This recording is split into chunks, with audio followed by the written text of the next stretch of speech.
Hello everyone, this is Minal Reddy. Welcome to this video lecture on automatic generation control related to the power system operation and control. In this video lecture, I am going to discuss concept of automatic generation control, that is AGC, then block diagram representation of load frequency and excitation control, load frequency control of a single area, and lastly turbine speed governing system. Now let us see first learning outcome of this session. At the end of this session, learner will be able to describe concept of automatic generation and control, also explain operation of turbine speed governing system. So let us start. Before that, the prerequisite required for this session to understand concept of automatic generation control is relation of active and reactive power change with frequency and voltage. So let us start concept of automatic generation control. So in power system, the active and reactive power demand is never steady. It is a time varying quantity. When reactive power increases, the voltage starts dropping, and when the demand of active power increases, the frequency of supply decreases. So to compensate frequency, the steam input to turbo generator, or in case of hydro generator, water input must be continuously regulated. So let us consider the example of hydropower plant. When we require to control generated by the hydropower plant, first we have to control hydro generator. This hydro generator can be controlled by the speed of machine, and this speed of machine control the active power.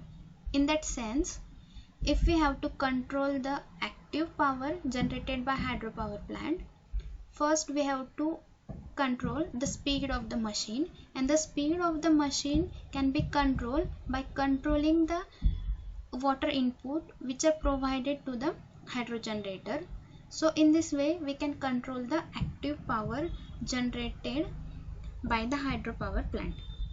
Now in case of voltage, to compensate the voltage of a generator, the excitation of system must be adequately controlled. Otherwise, voltage of various system buses may go beyond prescribed limit.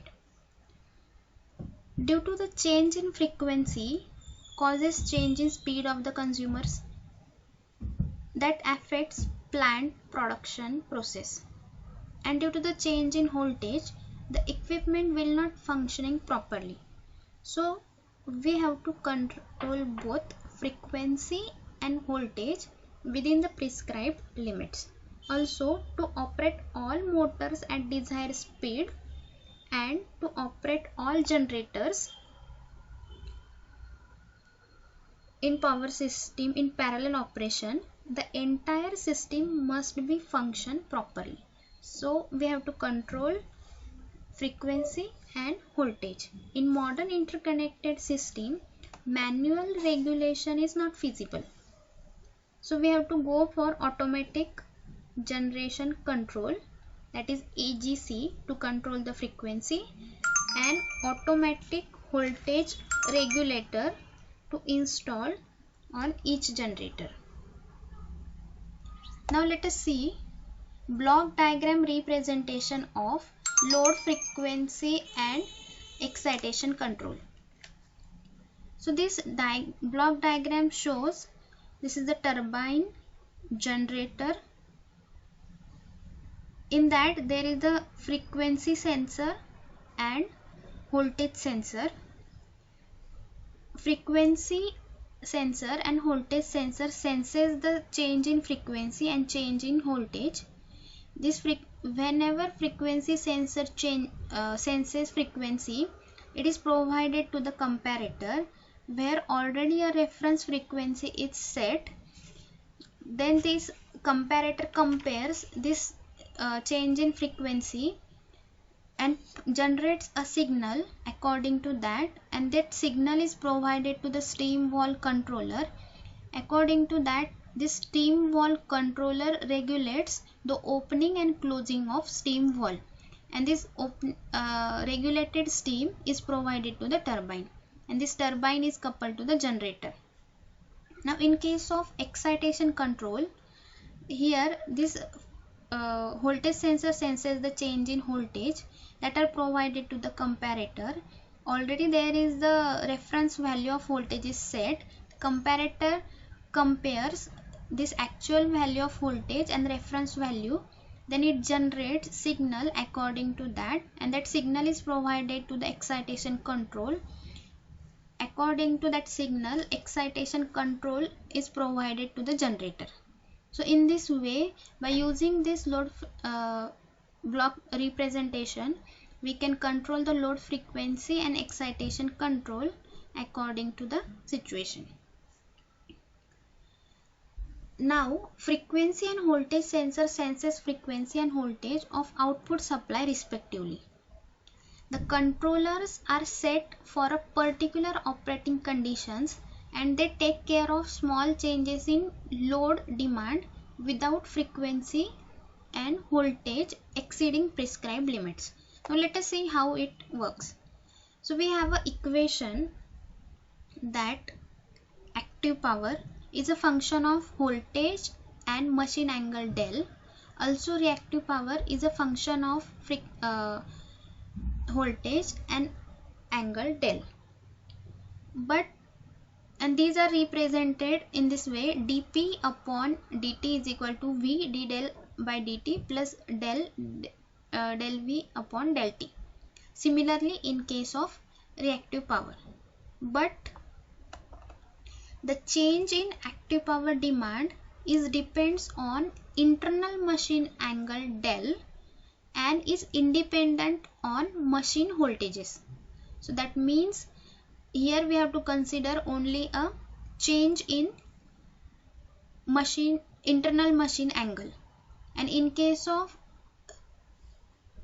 reactive power, voltage depends on machine excitation and is independent on machine angle del. So the equations become, in case of active power, dp upon dt is equal to v d del by dt. That means it depends on internal machine angle and is independent on machine voltage. And in case of reactive power, it depends on machine voltage and is independent of the machine angle. So in this way, these equations are come up. Now the change in active power demand causes change in angle del and thus causes the change in speed of the machine. So in this way we can control the active power by changing the angle del. And the excitation control can be controlled by changing the voltage. Now the excitation control is much faster than the frequency control. Why this is so? The major time constant encountered in excitation control is a generator field time constant, and the major time constant encountered in a frequency control is contributed by the turbine and the movement of inertia of a generator. So it is observed that the response time of frequency control is slower as much mechanical equipment is involved in a controller. That's why the excitation control is much faster than the frequency control, or frequency control is slower than the excitation control. Now the change in load demand is of two types. First is slow varying around the mean demand, and second is fast random variation around mean demand. The frequency controller must be designed for slow varying demand, not for the fast random variation. So we have to study here slow varying demand system. Now let us see load frequency control of a single area. So this block diagram represents a comparator which compares change in frequency at output side, which is sensed by the feedback controller, which is provided to the comparator. Already there is the frequency reference that compares feedback and reference value. This comparator provides a signal to the speed governor. According to that, speed governor provides signal to the steam turbine. According to that, steam turbine works, that means increases or decreases the speed or output, and that are provided to the generator. So in this way, this closed loop system controls the load frequency of a single area. So in that, let us consider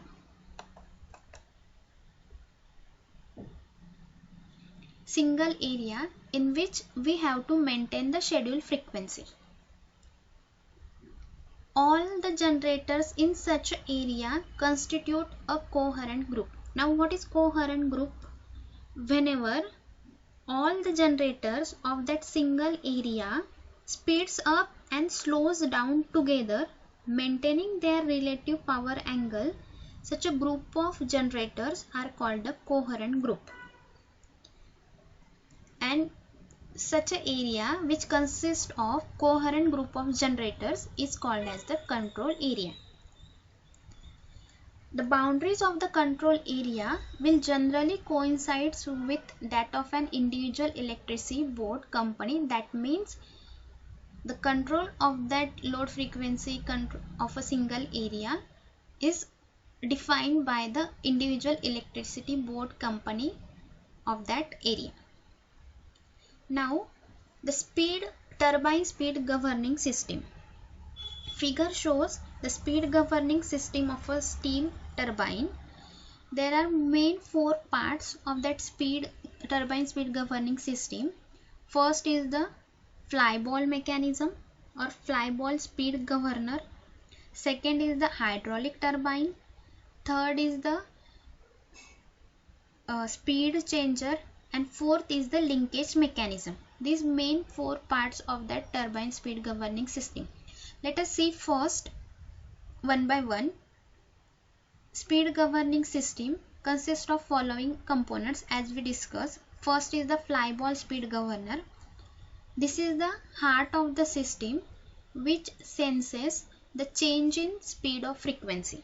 So this is the main function of the flyball speed governor, that senses the change in frequency. How it works we will see later. Firstly, we see the functions of different components. Second is the hydraulic amplifier. It comprises a pilot valve and main piston arrangement, and this is necessary in order to open or close the steam valve against high pressure. So the main function to close or open the steam valve of the steam turbine. Next is the linkage mechanism. The linkage mechanism is of ABC is a rigid link pivoted at B, and CDE is another rigid link pivoted at D. And the last is the speed changer. It provides a steady state power output setting for the turbine. Now let us see how it exactly works. Okay, whenever speed increases, let us consider speed increases, but we have to decrease that speed. So whenever speed increases, that increase in speed is sensed by this flyball governor. As it senses the increase in speed, this flyball stretch outward, and due to this outward stretching of flyball, this B point comes down. As this B point comes down, this D point goes up. As this B is pivoted, this rigid link is ABC and B is pivoted. Again second link is CDE pivoted at D. So due to the movement of B down, this D point goes up. As it goes up, this pilot valve moves up. As it moves up, there is the high pressure oil which enters into the hydraulic amplifier. Due to the high pressure of oil, this main piston moves up. As this main piston moves up, it closes the steam valve opening. As it closes the steam valve, a reduced steam is provided to the turbine. As reduced steam is provided to the turbine, the speed of the turbine decreases. That is the main our aim. If the speed increases, we have to maintain the frequency by reducing the speed of the turbine. So this is how the function of turbine speed governing system. And if we have to manually change the speed, then we have a speed changer setting. As it goes below, it raises the speed. As it moves up, it lowers the speed. In that condition, the direction of positive movement is considered as below. So in this way, this speed governing system acts. Thank you.